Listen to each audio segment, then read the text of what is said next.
Hello everyone, this question appears in class 7th NCERT chapter of fractions and decimals. This is second question of its exercise 2.1. So the question says that arrange the following in descending order. So first 2 by 9, 2 by 3, 8 by 21. So firstly हम LCM find out कर लेंगे. LCM of 9, 3 and 21 is 63. So 2 by 9. 9 को 63 में convert करने के लिए हमें 7 से मल्टीप्लाई करना होगा. So 7 by 7, then so हो जाएगा 14 by 63, then 2 by 3. So 3 को 63 में कन्वर्ट करने के लिए हम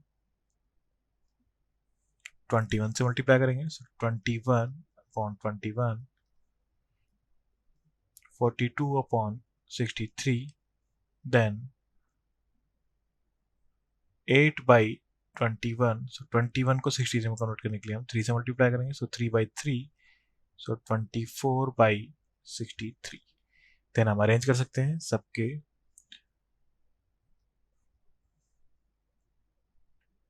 इसे हम अरेंज करेंगे, सबके हमारे पास डिनोमिनेटर सेम है. सो न्यूमरेटर के अकॉर्डिंग हम अरेंज कर देंगे. सबसे बड़ा है हमारे पास 42. सो 42 by 63 is greater than 24 by 63, then 14 by 63. सो इनके ओरिजिनल नंबर्स आ जाएंगे हमारे पास. 42 से रिलेटेड है 2 by 3 is greater than 8 by 21 is greater than 2 by 9. Then second, LCM of, पहले हम 5, 7, 10 का LCM फाइंड आउट कर लेंगे. सो 5, 7, 10 का LCM हो जाएगा हमारे पास 70. देन 1 by 5, 5 को 70 में कन्वर्ट करने के लिए हम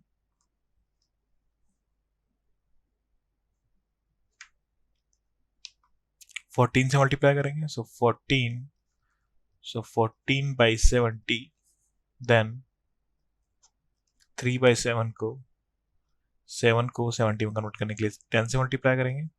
सो 30 by 70, देन 7 by 10 को 10 को 70 में कन्वर्ट करने के लिए 7 से मल्टीप्लाई करेंगे. सो 49 by 70.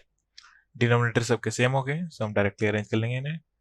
49 by 70 is greater than 30 by 70 is greater than 14 by 70. सो इन्हें हम अरेंज कर सकते हैं. 7 by 10 is greater than 3 by 7 is greater than 1 by 5. Thank you.